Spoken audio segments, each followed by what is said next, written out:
स्वागत है आपका। आपके साथ में हूं शिल्पा रावत। और रोजगार मेले के तहत प्रधानमंत्री मोदी आज 70,000 से ज्यादा नए कर्मियों को नियुक्ति पत्र दे रहे हैं। सीधी तस्वीरें आपको दिखाते हैं, क्या कुछ कह रहे हैं प्रधानमंत्री। इन संस्थाओं का जोर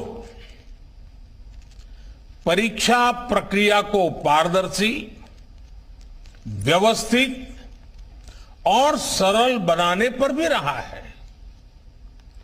पहले जिन भर्ती परीक्षाओं को पूरा होने में उसका जो चक्र होता था, वो चक्र पूरा होने में साल डेढ़ साल का समय यूं ही लग जाता था। और अगर वो कोई कोर्ट कचहरी में चला गया तो 2-2, 5-5 साल बिगड़ जाते थे। ये सारी चीजों से बाहर निकल करके अब कुछ ही महीनों में सारा चक्र, सारी प्रक्रियाएं पारदर्शी पद्धति से पूर्ण कर दी जाती है। साथियों, आज पूरी दुनिया हमारी विकास यात्रा में साथ चलने के लिए तत्पर है। भारत को लेकर ऐसा विश्वास और हमारी अर्थव्यवस्था पर इतना भरोसा पहले कभी नहीं रहा। आप जानते हैं, एक तरफ वैश्विक मंदी, कोरोना जैसी भयंकर वैश्विक महामारी, दूसरी तरफ युद्ध की वजह से वैश्विक सप्लाई चेन टूटना, कितनी कितनी कठिनाइयां दुनिया में दिखाई दे रही है। इन सब के बावजूद, और युवानों, मेरे युवा साथियों, इस बात को आप गौर कीजिए, इन सारी दिक्कतों के बावजूद भी भारत अपनी अर्थव्यवस्था को नई ऊंचाई पर ले जा रहा है। आज विश्व की बड़ी बड़ी कंपनियां मैन्युफैक्चरिंग के लिए भारत आ रही है।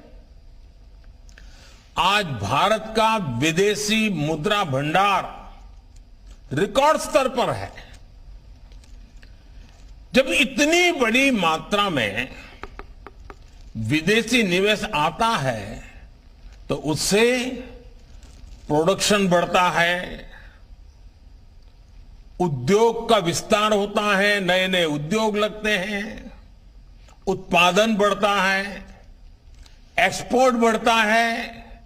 और स्वाभाविक है, बिना नए नौजवानों के काम हो ही नहीं सकता। और इसलिए एम्प्लॉयमेंट बहुत तेजी से बढ़ता है, रोजगार बहुत तेजी से बढ़ता है। हमारी सरकार के निर्णयों ने प्राइवेट सेक्टर में कैसे लाखों नए अवसर पैदा किए हैं। अभी हमारे डॉक्टर जितेंद्र सिंह जी विस्तार से वो एक एक वाक्य में ब्यौरा दे रहे थे, लेकिन मैं जरा एक उदाहरण आपके सामने रखना चाहता हूं। ऑटोमोबाइल सेक्टर, देश की जीडीपी में इस सेक्टर का योगदान 6.5% से ज्यादा है। पिछले कुछ वर्षों में भारत की ऑटोमोटिव इंडस्ट्री ने बड़ी छलांग लगाई है। आज भारत से पैसेंजर व्हीकल दुनिया के कई देशों में एक्सपोर्ट उनका बढ़ रहा है। कॉमर्शियल व्हीकल का एक्सपोर्ट, इतना ही नहीं, हमारे 3 व्हीलर, 2 व्हीलर्स, उसके एक्सपोर्ट में भी बहुत वृद्धि हो रही है। 10 साल पहले ये इंडस्ट्री 5 लाख करोड़ रुपए के आसपास थी। आज ये इंडस्ट्री 5 लाख करोड़ से जंप लगा करके 12 लाख करोड़ रुपए से भी ज्यादा की हो गई है। इलेक्ट्रिक मोबिलिटी का भी भारत में लगातार विस्तार हो रहा है। ऑटोमोबाइल सेक्टर को भारत सरकार की पीएलआई स्कीम से भी बहुत मदद मिल रही है। तेजी से आगे बढ़ते हुए ऐसे ही सेक्टर्स लाखों युवाओं के लिए रोजगार के नए मौके बना रहे हैं।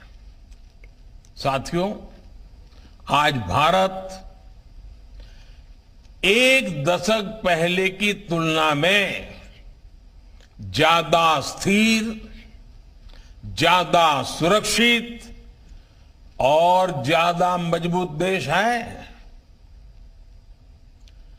राजनीतिक भ्रष्टाचार, योजनाओं में गड़बड़ी, जनता जनार्दन के धन का दुरुपयोग, पुरानी जितनी सरकारें आप देखेंगे उनकी पहचान यही बन गई थी। आज भारत को उसकी राजनीतिक स्थिरता के लिए जाना जाता है। पॉलिटिकल स्टेबिलिटी ये दुनिया में बहुत मायना रखती है। आज भारत सरकार की पहचान उसके निर्णायक फैसलों से होती है। एक डिसिसिव गवर्नमेंट। आज भारत सरकार की पहचान उसके आर्थिक और प्रगतिशील सामाजिक सुधारों से हो रही है।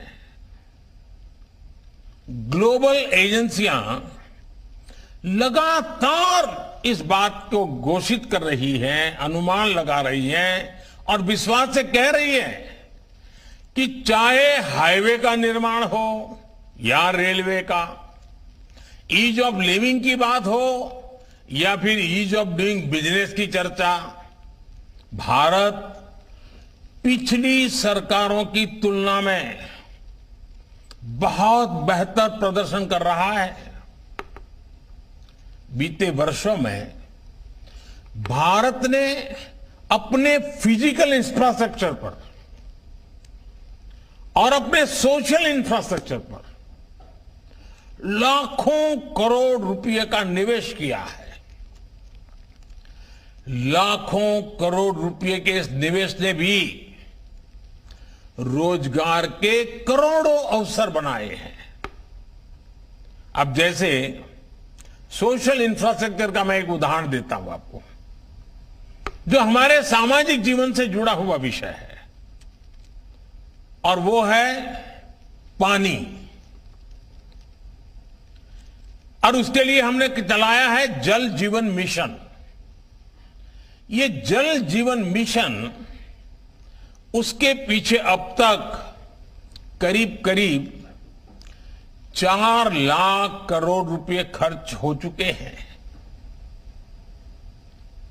4 लाख करोड़ रुपए खर्च हो रहे हैं। जब ये मिशन शुरू हुआ था तो ग्रामीण इलाकों में हर 100 में से, यानी 100 घर अगर गांव में है तो सिर्फ 15 घर ही थे जहां पाइप से पानी आता था। ये मैं एवरेज बता रहा हूं। 100 घर में से 15 घर में पाइप से पानी आता था। आज जल जीवन मिशन की वजह से हर 100 में से 62 घरों में पाइप से पानी आने लगा है और अभी भी तेज गति से काम चल रहा है। आज देश के 130 जिले ऐसे हैं। ये छोटा क्षेत्र नहीं है। 130 जिले ऐसे हैं जहां के हर गांव में, हर घर में नल से जल आता है।